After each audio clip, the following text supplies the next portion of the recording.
Hello guys, it's Christy here at Ethnic Green Living, and I am here with another homeschool video, so I am excited to bring that to you. If you've missed it, I just recently did a video on how to incorporate a little more Charlotte Mason into your home, and because I have gotten a few messages about Waldorf, I thought that maybe I would go back and make another video, even though I already have a Waldorf playlist, talking about how you can incorporate a little more Waldorf into your homeschool as well. So that's what this video is about today. If you're new here, again, I'm Christy. I am a homeschooling mommy of 5, and I have been homeschooling. This is going on my 9th year. I am a classical, eclectic homeschool mom. I say that because I love Charlotte Mason, I love Waldorf, I love Montessori, I love classical conversations, I love all the classics. Even though they're so different to me, they have a very common core and similarity, and so for me, it makes my mama heart happy. So getting right into the video for today. I want to start off by talking about what exactly is Waldorf to begin with. Well, first of all, it strives, it's a method that strives to develop students from an intellectual, artistic, and practical skill standpoint. It seeks to educate them in an integrated and holistic way. And I'm all about a holistic care and holistic ways of life. Imagination and creativity is the central focus. The goal of education is the heart, the hands, and the head. And this allows the child to develop as a whole person. And so I absolutely love that. So education is viewed from an educational standpoint, kind of like the Trivium and most of the classics, they break it down into various age groups. Well, Waldorf's no different. So from 0 to 7 is more of what they consider the imitation stage. And so it's normally, if you were to walk into a Waldorf school, you'd see lots of dolls, you'd see children making bread, making crackers, they'll be peeling vegetables, making soup, tending to gardens, lots of things where they're imitating cleaning, sweeping, and working right along the teacher, parent, caregiver, etc. The next stage is from 7 to 14, and that focuses on the emotional development. Things are presented with stories. You're reminded that we're here to help others. There's lots of reflecting animal stories, epic stories, just big adventures, things like that. Every time, though, however, I have walked into a Waldorf school setting environment, be it in California, be it in Baltimore, Maryland, I will tell you this, even when I was in PA, it is magical. I don't believe in magic, but that's the only way that I could describe it. It is absolutely beautiful. The colors, the silks, the wooden toys. I grew up in the South. It's almost being like at your grandma's house in the South, but it's like the most amazing, fascinating grandma that you could ever think of or imagine in your dreams and visions and mind. It's phenomenal. They're always so beautiful. I have lots of videos. Again, check out the playlist. There's always smells of maybe apple or cinnamon or something baking.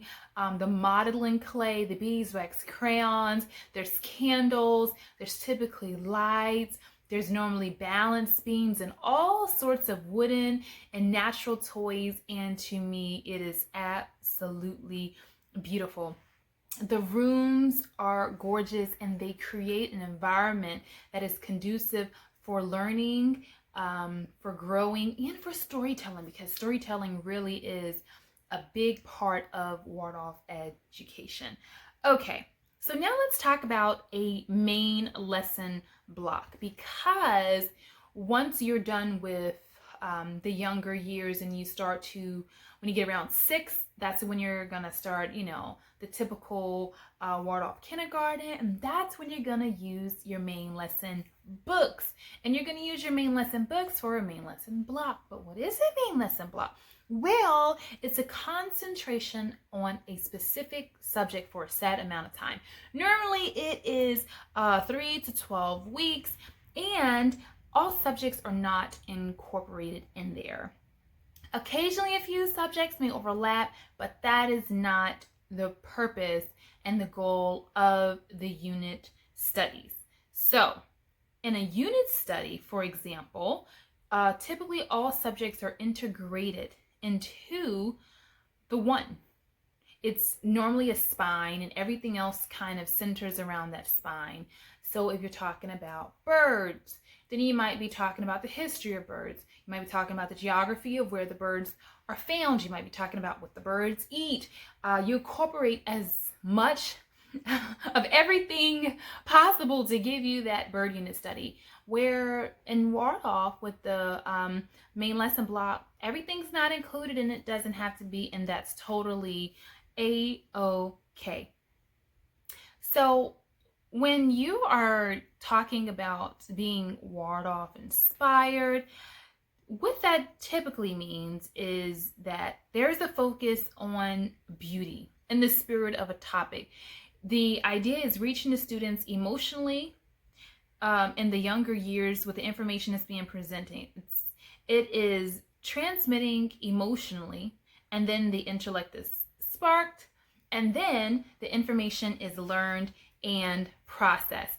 So that is the way that things typically go with Waldorf, because Waldorf tends to start with the whole and then kind of move into parts, whereas you see it's kind of backwards in some other programs and methods. You start with the part and then you lead up to the whole. Okay, let's talk about let's talk about the things that typically set apart a Waldorf education from another form or type or method of education. So the first thing that you'll notice is that teachers deliver the information orally. They typically read the book and then they share what they have read and what they've learned with their students. They're not necessarily reading books as a lot of us do, where we read all our books to the child. They've already read the book and now they're telling the child what they read. Another main difference is that poetry and drawings accompany most of the lessons. Narration accompanies most of the lessons as well. Narration is either just written by the child, it is copied from something the parent copied and then gave it to them, or I tell it to you and you write it on the paper. So those are typically the way in which the information is written in these main lesson blocks and period. Also, there is lots of hands-ons in Waldorf, and that engages the students. And again, Waldorf has a focus on creativity and imagination. So of course, hands-on is definitely a vehicle to facilitate that. There is no focus on grade or the correct answer majority of the time, but rather the focus is on learning and the experience, of learning, the process of learning. Okay, so Christy, you told us a little bit about what it is. You told us that typically main lesson blocks are the way that the information is documented. And then you told us some key features that you are going to expect to see within Waldorf education. But now, how can I add this into our homeschool? And how can we add this into our life? And I'm really glad that you asked that, because I have an answer. So the first way that you can incorporate more Waldorf into your homeschool is with the curriculum, a full curriculum. You can do Oak Meadow, you can do Live Ed. There are a lot of other homeschool curriculums that are Waldorf inspired. However, I have not used them, I have not reviewed them, and I don't really want to comment on something that I haven't read. And you'd be like, well, Christy, you recommend? No, I didn't read it. So you just have to research and see all the other things available. But I also want you to know that you can just do main lesson inspired blocks as resources. And Pepper and Pine, my friend Hannah, just came out with her mental math, and she just came out with her ocean Waldorf inspired main lesson block. So I am going to take a second and insert these here. She also has a winter one, and I'll review that and do a flip through later. Let me show that to you guys. Okay, so this is the mental math curriculum. This one is grades 1 through 3. I will pick up the other one later, but I thought for now this is good, and I'm going to use that. I also have the ocean main lesson block. This is an 8-week block.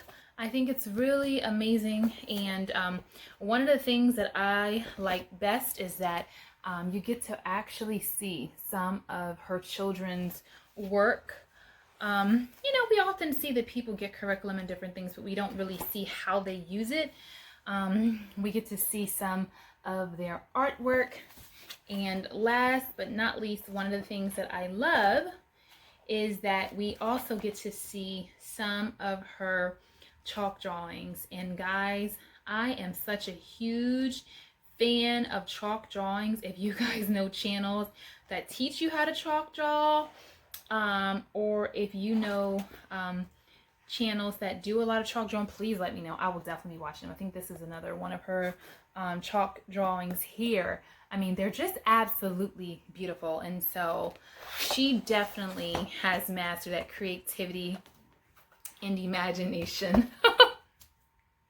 Okay, that works because, you know, now you don't feel obligated to spend so much on a curriculum that may or may not work for you. And you can continue to use what you already have, but just add those things in there bit by bit. Okay, the third way you can incorporate a little more Waldorf into your homeschool is games. It's a great way to start your day. It's a great way to be an icebreaker. It's a great way to gather rounds, and it's a great way to really just bring joy to the mundane. Sometimes it's like, okay, we do this, check, and sometimes you just need to add in something that's going to give you a little pop spark or a little pop, you know, something that's going to inspire you. And kids went, ooh, what was that? Give us more, like, right? Something that's interesting and exciting and fresh. And I think that's really good. Living books. So another great way to add Waldorf into your home is living books. Read these living books and then retell the stories to your children. That is something that most of us have living books or books in our home anyway.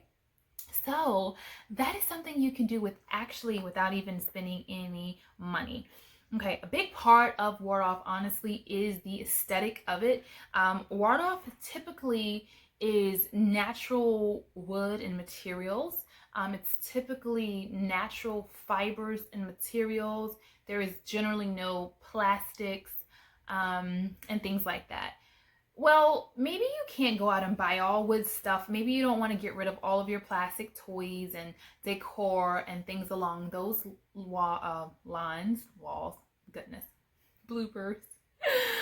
But what you can do is you can grab a few bins and you can put your plastic toys into your bins. If you have a lot of plastic things in the room, maybe shelves or with your bookcases or something. I know I have a Trofest unit. Maybe you could take cloths or silks and drape them over it as a way to conceal and cover it. And that's still keeping with the spirit of Waldorf, even though it's not, you know, technically fully Waldorf. Okay. 7, lots of handcrafts. This is something that's really impressive and exciting. These kids, I've seen like their art rooms. Wow. They're absolutely amazing. Absolutely phenomenal. These girls are cutting and sewing their own pads.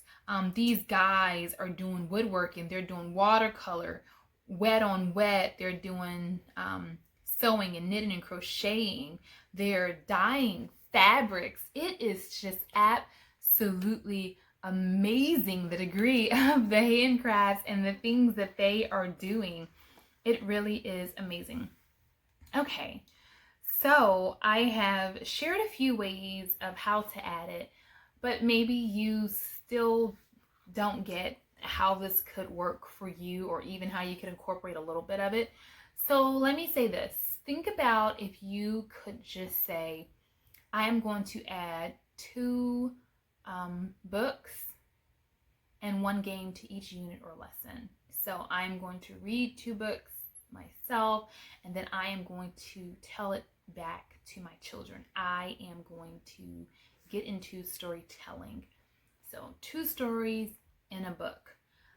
Something as simple as adding Hannah's mental math to your morning basket. Something as simple as adding the ocean unit into something that you're already doing. It doesn't have to be big things. It can be small things. It's the simple things that add a little bit more magic, a little more life to your daily routines. And that's what it's all about. I want you to remember that you don't have to be a purist. You can pick and choose here and there what you can do to fit your family and the curriculum that you're already using. If you have something you love already, maybe don't change it. Maybe don't even go and buy anything. Maybe can you add a drawing every 5 lessons? Can you add a few more minutes in that class? Can you plan it a little more where your children can draw a picture of what they're learning for history? If you have a chalkboard, can you draw something on the chalkboard that relates to the unit that you were doing? Again, if the heart of Waldorf, if the spirit of it is imagination and creating, what can you do to imagine and create? How can you bring imagination and creativity into what you already have established, even without spending any money? Because so many people tell me it's the money, money, money. And trust me, I get it more than most. However, I think that using the modeling clay, using the beeswax crowns, adding a few silks here and there, concealing some of the toys, picking more natural materials over plastics, I think these are small ways that you can see big changes begin to occur into your homeschool. I understand this is not for everyone. I understand not everyone may agree with me or like this. However, I have been asked, and I am just sharing my views, my thoughts, and my tips on how I think that you can do this.